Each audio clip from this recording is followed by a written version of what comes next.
Oke, jadi apa nih yang bisa kita diskusikan hari ini, Sarah? Kamu ada pertanyaan apa di sesi general ini? Iya, sesi general ya. Sebenarnya aku juga bingung sih mau nanyain apa. Oke, aku aja Karena yang nanya. Kalau nggak aku oh, yang oh, nanya. oh. Oke, Boleh, boleh. sejauh ini dalam tahapan-tahapan pencarian kerja gitu ya, mulai dari bikin CV sampai akhir gitu ya, tahapan yang kamu paling sering gagal di mana? Tahapan paling sering gagal dari HR interview ke user ya interview. Biasanya Oh, itu berarti sih. interview HR ya, kayak gitu. Nah, Iya, iya. menurut kamu gitu, ada nggak pertanyaan-pertanyaan yang menurut kamu tuh masih ini benar nggak sih cara jawabnya gini gitu? Atau ada pertanyaan yang kamu udah cari tahu di sana sini yang kok nggak ada yang bahas soal ini ya gitu-gitu? Ada nggak gitu? Atau mungkin ada apa yang kamu masih mikir kayak emang gini bener ya? Emang gini bener ya? Kayak gitu. Ada nggak yang hubungannya sama interview HR atau interview user? Entah pertanyaannya, entah cara interviewnya mungkin online offline dan lain-lainnya apa terserah. Mungkin perbedaannya karena aku udah job seeker dari 2018 ya, awalnya 2018 akhir sampai sekarang. Ada perbedaan sih antara online sama offline. Balik lagi karena recently ya baru-baru ini habis interview juga secara offline, peralihan dari online itu Mm-mm, pasti yang dinilai juga gesture kita ya. mm-mm, Kalau secara online kan nggak terlalu kelihatan gesture kita. Paling ya mm-mm, cuman sekepak ini doang mm-mm, dari setengah badan doang. mm-mm. Itu sih pasti perbedaannya di situ. Dan ya selama interview online malah aku nggak ada yang sampai lolos ke tahap selanjutnya sih. Hmm, Ya oke. kadang-kadang kenapa ya apa ada bedanya. Terus juga soal pertanyaan yang paling paling apa namanya menjebak tuh sebenarnya adalah motivasi kamu untuk pindah. Karena kan yang sekarang ini pasti kita ditanya dan aku merefer itu nanti dinilai nggak sih loyalitas kita ke depannya soal kerjaan kita yang kita apply kayak gitu. Apalagi kalau misalnya kurun waktunya cepet gitu untuk pindah-pindahnya. Kalau aku sih, aku pribadi nggak cepet. Cuman nanti cara jawabnya gimana sih Kak yang benar gitu. Oke. Sejauh ini sebelum kita sharing terkait dan berarti kan statusnya kan kamu masih bekerja dan mencoba mencari kesempatan baru di tempat yang baru dan kebetulan di beberapa Hmm, interview online itu ditanyakan pertanyaan tadi gitu. betul. Kenapa kamu ingin pindah? Kan kamu kan enak masih kerja, kenapa kamu ingin gini gitu? Dan itu yang mungkin ya salah satu hal yang kamu curiga kayak apakah ini berpengaruh juga terhadap interview onlineku sehingga di interview onlineku tuh nggak ada panggilan kayak gitu kali ya, gitu Iya, nggak kan? ada Nah, kelanjutan, betul, betul, aku betul. nanya dulu nih, yang kamu tahu sejauh ini berdasarkan riset kamu dulu, kalau Hmm, ditanya terkait dengan alasan ingin pindah padahal masih bekerja, itu apa sih yang boleh disampaikan? Apa sih yang nggak boleh disampaikan gitu? Sejauh yang kalau yang kamu ya, tahu. yang aku tahu sih yang nggak bolehnya yang pasti tentang perusahaan kita ya hal-hal yang konfidensial gitu. Kenapa kita dan bagaimana keadaan perusahaannya kayak gitu yang terkait perusahaan sekarang itu yang nggak boleh. Yang bolehnya ya terkait dengan kita sendiri gitu, misalnya kita mau mengembangkan karir kita atau kita mau switch karir seperti itu sih. Masih sedikit sih pemahamannya, makanya masih bingung-bingung juga. Oke, kita sharing aja ya gitu. Aku akan memberikan jawaban seperti layaknya aku sharing sama teman-teman yang sudah punya pengalaman kerja gitu ya. Bahwa Pak, memang benar ya, jawaban ini kadang tricky, tapi beberapa orang akan menyebut sebagai pertanyaan jebakan. Padahal nggak ada interview yang diniati sejak awal. Oke, hari ini aku akan menjebak sekian banyak orang, nggak ada kayak gitu. Cuma kita yang salah paham, salah mengartikan aja gitu ya. Bahwa pada saat kita ditanya Kenapa pindah? Enak nggak yang kemarin kayak gitu? Enak ya. Sebenarnya kita udah tahu gitu sebagai recruiter gitu, bisa HR atau usernya, bahwa orang kalau nyaman biasanya akan mempertahankan kondisi nyamannya, ya nggak sih kayak gitu. Tapi karena suatu kondisi yang membuat dia harus bergerak dan mengambil keputusan seperti itu. Tadi yang kamu bilang itu benar ya, bahwa pada saat ditanya kenapa kamu pengen pindah, itu kamu tuh harus jujur. Yang kedua adalah tidak membocorkan rahasia. Yang nomor 3 adalah tidak merendahkan diri. Yang nomor 4 tidak menjelekkan perusahaan lama gitu. Dan yang kelima adalah sampaikan secara singkat alasannya yang diikuti dengan apa yang sudah kamu berikan, kontribusi yang sudah kamu berikan selama kamu di sana. Oke. Itu adalah poin-poinnya. Aku ulang lagi ya, kamu harus jujur. Kamu nggak boleh bocorin rahasia. Jangan merendahkan diri, jangan merendahkan perusahaan, sampaikan alasan dengan tegas singkat yang diikuti dengan kontribusi yang sudah kamu berikan di sana. Itu adalah 5 poin atau 5 hal yang bisa kamu sampaikan kayak gitu. Nah, kenapa kok kayak gitu ya? Balik lagi gitu ya. Dunia kerja itu kan sempit gitu. Jadi orang kadang beberapa industri orangnya cuma itu doang, muter-muter gitu. Karena kamu sudah diterima dengan cara yang baik, kalau kamu pergi juga caranya baik juga gitu. Dan tadi benar bahwa kita harus jujur dulu. Jujur itu nomor 1 tuh di semua tahapan. Yang selanjutnya adalah terkait dengan tidak membocorkan data. Betul, informasi data gitu ya. Itu kan ibaratnya ya tadi gitu. Kalau kamu membocorkan data suatu perusahaan semudah itu, jangan-jangan kamu juga terindikasi akan semudah itu juga ngerilis data-data kita, informasi kita gitu. Jadi janganlah gitu. Pencurian informasi itu terkadang itu bisa kelihatan secara jelas, kadang itu kita nggak sengaja karena saking enjoynya ngobrol kita digali. Padahal itu adalah informasi konfidensial yang sebenarnya harus kita jaga. Itu kan reputasi kita juga itu. Nah, yang selanjutnya adalah tidak perlu merendahkan diri sendiri dan perusahaan. Betul ya? Tunjukkan bahwa keinginan kamu pindah itu adalah rencana matang yang gitu ya, kamu lakukan dengan cara yang tidak merugikan perusahaan yang dulu, menguntungkan perusahaan yang kini, dan menguntungkanmu gitu. Boleh tadi menyampaikan terkait dengan apa tujuan karir kamu, boleh nggak? Boleh. Misalkan, wait, aku cari minum, nggak usah deh, tunggu bentar ya. Iya. Oke, lanjut gitu. Jadi kamu boleh menyampaikan terkait dengan tujuan karir kamu.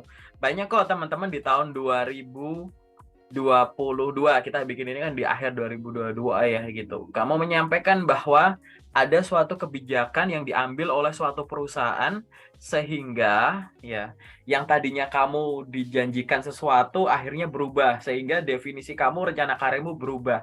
Misalkan kamu bilang bahwa perusahaan ini, kamu sampaikan saja gitu, saya mencari kesempatan untuk tumbuh dan mengembangkan diri di suatu perusahaan di mana dalam periode tertentu saya dapat mengejar target untuk menjadi karyawan tetap gitu. Perusahaan saya ini dapat memberikan hal tersebut, namun karena kita masih dalam penyesuaian pasca COVID dan lain-lain gitu ya, kamu boleh menyampaikan kayak gitu bahwa ada kebijakan manajemen di mana suatu proses rekrutmen manajemen training internal untuk kesempatan karyawan untuk menjadi karyawan tetap itu jadwalnya diundur sampai dengan batas waktu yang belum ditentukan gitu. Atau kamu sampaikan saja karena suatu kondisi beberapa karyawan termasuk saya gitu, jadwal bekerjanya jamnya dikurangi sehingga yang tadinya saya masuk 6 atau 5 hari dalam seminggu jadi hanya 2 hari dalam waktu 1 minggu. Nah, di situ perusahaan sudah menyampaikan bahwa ini akan berlangsung sampai dengan kondisinya stabil, dan saya memahami memang kondisinya semacam itu di tengah ketidakpastian ini. Sehingga saya akan tetap berpegang teguh pada tujuan karir saya, yaitu saya ingin tetap produktif mengembangkan kemampuan saya di bidang misalkan sales dan marketing, dan saya akan menggunakan kesempatan yang ada untuk mencari kesempatan bekerja di tempat lain, misalnya di perusahaan ini gitu. Sambil kamu lanjutkan gitu. Lanjutkan apa? Kontribusi yang sudah kamu berikan di perusahaan ini gitu. Atau misalkan kemarin ada teman-teman ya, beberapa perusahaan mungkin sampai Desember 2022 pasti banyak sekali layoff gitu. Nggak masalah, sampaikan secara jujur saja gitu. Mm-mm. Bahwa disampaikan saja gitu. Guna menjaga kelangsungan perusahaan karena kondisinya sedang kurang menguntungkan, manajemen memutuskan untuk gitu ya, layoff sejumlah besar karyawan atau sejumlah karyawan, salah satunya saya. Saya memahami hal tersebut karena kita memang sedang ada di kondisi yang dibayang-bayangi kemungkinan resesi di tahun depan. Karena saya masih ingin bekerja dengan tempo tinggi sebagaimana yang saya lakukan di perusahaan sebelumnya, dan saya tetap masih ingin bekerja di bidang ini, saya akan mencoba mencari kesempatan yang sesegera mungkin saya bisa transisi menyesuaikan diri dengan hal tersebut gitu ya, tanpa memberikan kesempatan kepada saya untuk lupa terkait dengan apa yang sudah saya lakukan dan saya pelajari sebelumnya, dan saya mengambil kesempatan itu di perusahaan ini. Dari pengalaman yang sudah saya peroleh dari perusahaan sebelumnya, saya bekerja di posisi ini selama 3 tahun. Saya sudah menghasilkan ini. Setelah itu saya juga sudah berhasil menyelesaikan beberapa proyek, di antaranya ini yang berkaitan dengan ini. Nah, berdasarkan pengalaman saya di perusahaan sebelumnya dan pengetahuan saya sejak saya kuliah, saya yakin ilmu saya ini dapat berguna di posisi ini gitu. Boleh sampaikan dengan ini, aku ngomong ini tuh pakai gaya ya asal ngomong dulu ya gitu. Nanti kita sesuaikan dulu tuh dengan yang kamu gimana. Aku mau ngeliat nanti di sesi detail gitu ya. Kamu penyampaiannya kayak gimana, tinggal kita susun aja. Yang penting kamu sampaikan jujur, gak usah malu kayak, Kak kemarin aku tuh gara-gara di PHK kak. Kak aku kemarin kena layoff kak. Kak aku, ya nggak apa-apa gitu. Gitu. Ada beberapa kondisi yang boleh disampaikan, misalkan uh, misalkan udah berkeluarga, aku harus resign karena harus ikut suami pindah ke kota ini, adalah kota yang baru, nggak apa-apa gitu. Jadi misalkan lagi proses move gitu, disampaikan saja gitu bahwa saya memutuskan untuk ini di perusahaan ini karena tadi gitu, dalam saya sekarang tinggal di kota ini dan ini adalah kota yang baru bagi saya, ini adalah misalkan kota kelahiran suami saya dan saya akan berada di sini dalam waktu lama gitu. Sampaikan saja semacam itu. Karena saya masih ingin bekerja di bidang ini, saya akan mencari kesempatan segera yang memberikan saya akan mencari peluang segera yang memberikan saya kesempatan untuk tetap bekerja di bidang ini. Langsung kamu sampaikan tuh kontribusi kamu di perusahaan sebelumnya gitu. Itulah yang harus disampaikan dan itu dilatih ya, biar lancar-lancar saja kayak gitu. Dan aku yakin kamu udah paham hal tersebut gitu. Buktinya apa? Karena kamu udah dapat pekerjaan sekarang gitu ya. Kamu udah dapat pekerjaan sekarang, itu artinya kamu sudah melalui tahapan tadi gitu, ya kan? Iya. Nah, ini coba tinggal diulang saja karena tadi udah disampaikan bahwa saya bukan termasuk orang yang pindah-pindah perusahaan dalam waktu cepat. Artinya, terakhir kali kamu menghadapi pertanyaan tadi mungkin udah lama gitu. Nah, sekarang coba dibiasakan lagi untuk menyampaikan itu. Bisa dilatih kok untuk melancarkan itu gitu kan. Gitu. Jadi mungkin ada beberapa pertanyaan yang mungkin nanti kamu bisa temukan di playlistku yang di YouTube gitu ya. Barangkali bisa ngingetin, oh ya dulu aku pernah ditanya ini. Oh ya dulu aku ditanya ini aku lancar, aku ditanya ini dulu sempat bingung gitu. Nah, itu dilatih saja biar nanti hasilnya spontan gitu. Jadi kayak berpikir sesuatu dan menjawab dalam waktu seolah-olah bersamaan, dan yang disampaikan itu memang real apa yang sudah dialami gitu. Pokoknya ingat dulu 5 poin ini tadi ya, ulang-ulang terus tuh. Harus jujur, jangan membocorkan data, jangan merendahkan diri sendiri, jangan merendahkan perusahaan lama, sampaikan secara singkat dan sampaikan kontribusimu di sana apa gitu. Itu aja secara general, oke? Oke. Cukup jelas ya gitu. Kalau ada pertanyaan boleh, kalau mau ditambahi apa boleh, silahkan. Ada lagi nggak yang bisa kita diskusikan? Wah, semangat nih. Hujannya udah berhenti nih gitu. Aku semangat kalau udah nggak hujan. Oke. Ya masih hujan ya. Iya sih Iya. tadi hujan sih perjalanan. Oke. Ada lagi nggak pertanyaan apa? Seputar ya itu tadi kan motivasi ya. Yang biasanya ditanyain. Selain itu sebenarnya kenapa perusahaan ini milih kamu gitu. Jadi kayak pertanyaan lanjutannya gitu. Oh, menarik. Uh, Biasanya kalau ditanya kandidat lain kita harus milih kamu gitu. Ya mungkin itu akan ada korelasinya sama strength kita kan. Tapi di balik itu apakah pertanyaan itu apa sih maksudnya mencirikan kita atau lebih ke kelebihan kita gitu yang mau ditonjolin gitu. Contoh kayak gini. Ini aku contoh ini selalu aku sampaikan berkali-kali. Terima kasih buat seseorang yang udah pernah aku review CV-nya. Aku pernah kemarin ada rekan aku review CV-nya. Beliau itu bikin CV karena pengen daftar kerja jadi asisten rumah tangga di luar negeri gitu. Bayangin ya, jadi TKI disuruh bikin CV. Terus aku bikinin tuh CV-nya. Aku bikinin CV-nya. Nah, gara-gara nge-review CV beliau, akhirnya aku kepikiran ini. Tapi aku muter-muter dulu ya jelasinya. Waktu itu beliau nulis tuh pengalaman kerjanya tuh sebagai asisten rumah tangga. Terus ditulis job desk-nya di situ, beres-beres rumah gitu. Terus aku ngomong, loh kok nulisnya beres-beres rumah gitu. Aku kan bayangin ya, dulu kalau misalnya aku waktu milih-milih asisten rumah tangga tuh kayak nggak menarik. Kamu bisa apa? Saya bisa beres-beres rumah. Nggak harus kamu, aku juga bisa gitu.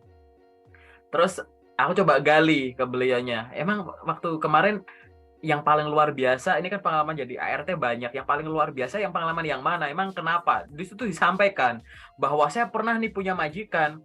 Itu saya tuh ya satu rumah itu rumahnya luas banget. Terus anggota keluarganya banyak sehingga saya itu harus masak dalam jumlah banyak. Menu-menunya juga kesukaannya beda-beda padahal satu rumah. Nah, dari situ aku langsung muncul ide gitu. Bahwa apa? Kalau misalkan aku daftar jadi asisten rumah tangga, ART ada banyak, ada jutaan katakanlah. Iya. Tapi nggak semua ART kan bisa gini. Iya, Nggak semua betul. ART kan pernah gini gitu. Nah, Pernah itulah ngalamin. yang akhirnya yang harus kita tonjolkan. Itu yang nanti yang akan kita sampaikan sebagai unique value proposition. Sehingga teman kita yang satu ini akhirnya aku arahin coba bikin deskripsi di CV, bullets-nya per poinnya, fokus sama masing-masing tugasmu. Bullets pertama apa? Aku masak, ya udah tulis masak. Coba dideskripsikan.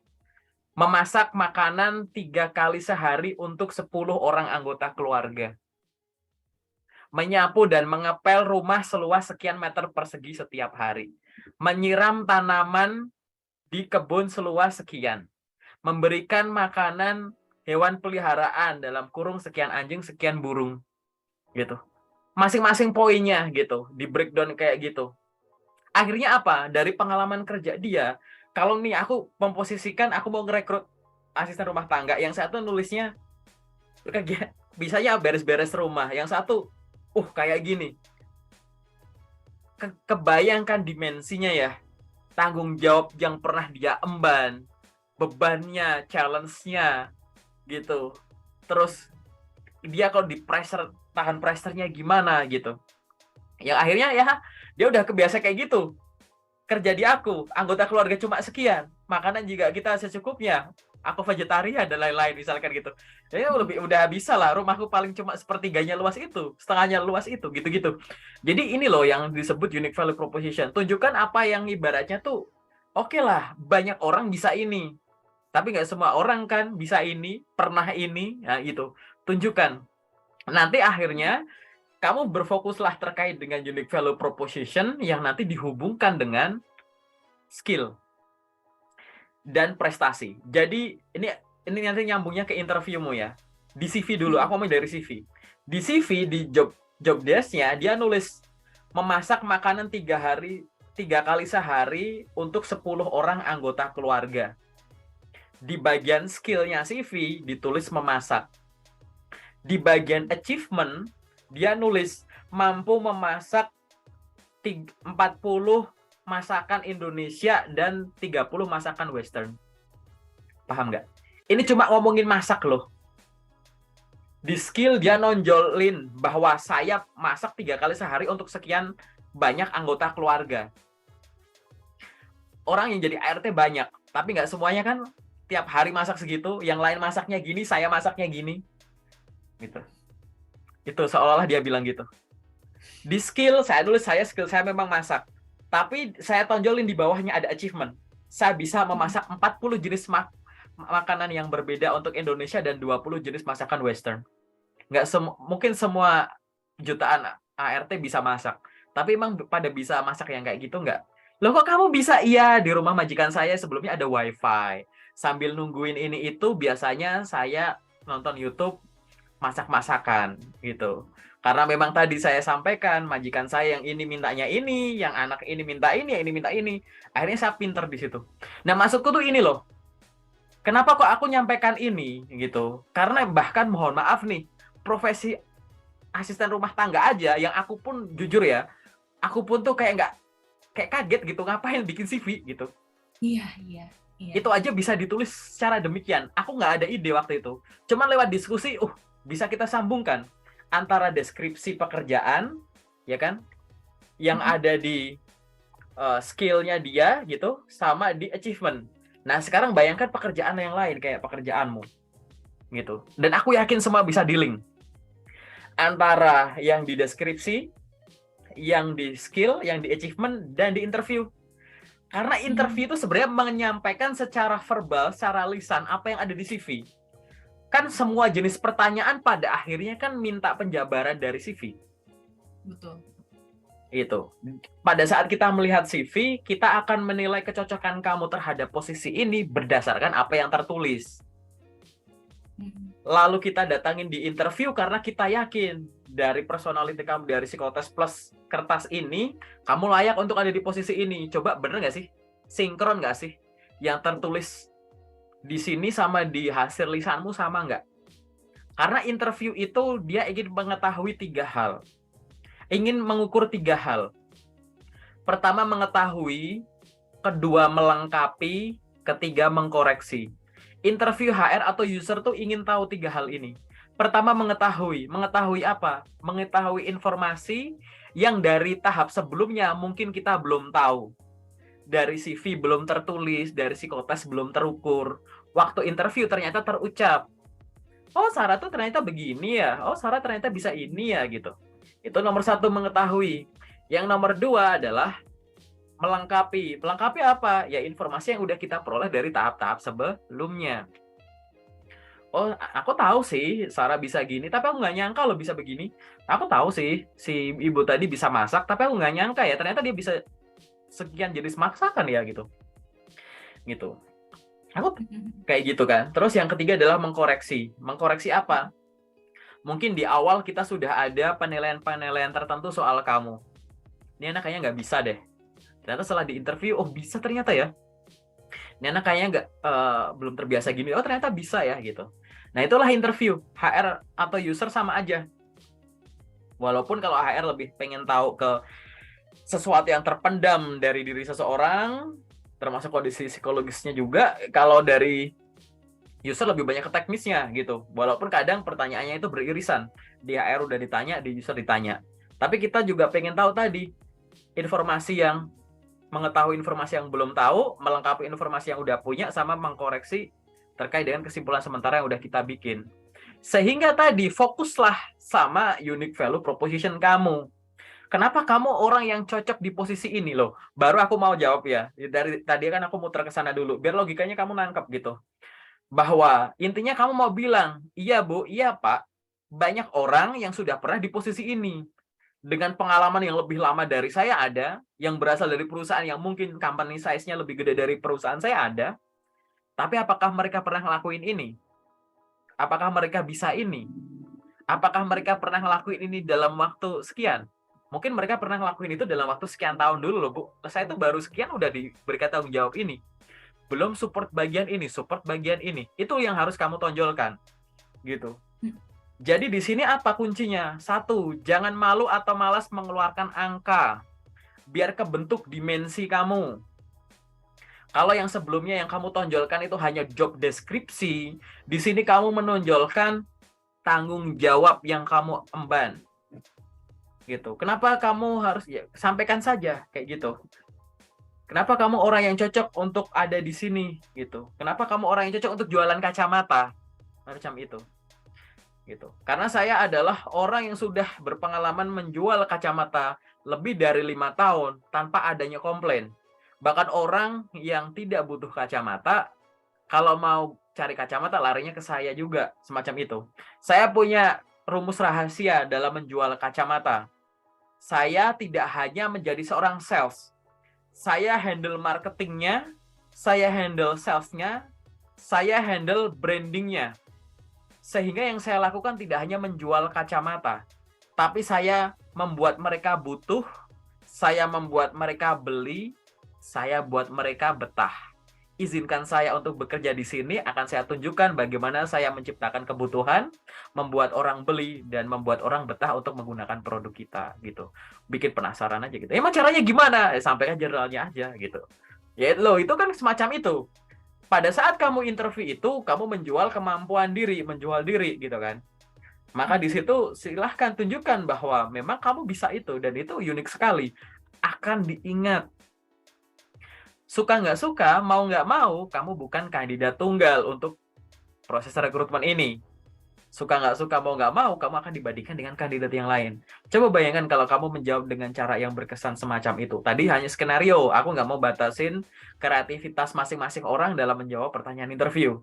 Tapi silahkan berfokuslah pada unique value proposition, apa yang mungkin udah banyak orang yang bisa dan tahu, tapi belum tentu mereka pernah. Dan belum tentu mereka melakukan itu atau ada di level itu dengan periode sesingkat kamu. Kalau susah lagi bayanginya, hubungkan dari tanggung jawab pekerjaan ke skill, ke achievement yang ada di CV. Kalau lupa, tonton video ini dari menit ke berapa tadi, beberapa menit yang lalu gitu ya. Kuncinya sebenarnya jawaban pendeknya gampang, unique value proposition, sampaikan gitu. Cuman di sini biar paham kan ya, seru ya gitu. Karena aku jujur ya, beberapa kali cerita si rekan kita satu ini yang jadi asisten rumah tangga tuh bikin aku kayak sadar gitu.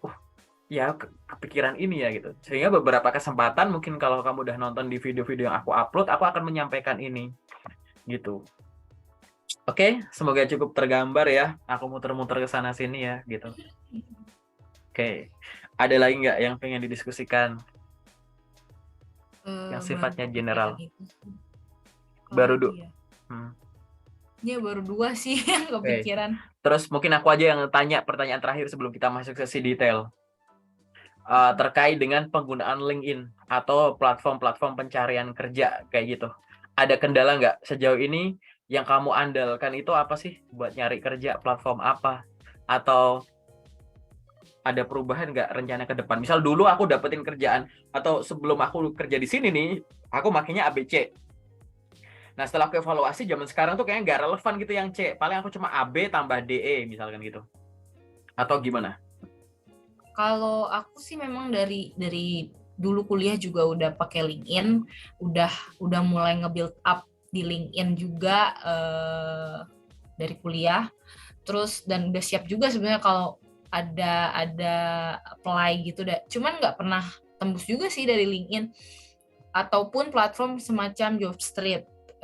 Justru aku malah pakai kemarin itu link perusahaannya langsung. Jadi apply website perusahaan itu yang lebih cepat dipanggil dan lolos.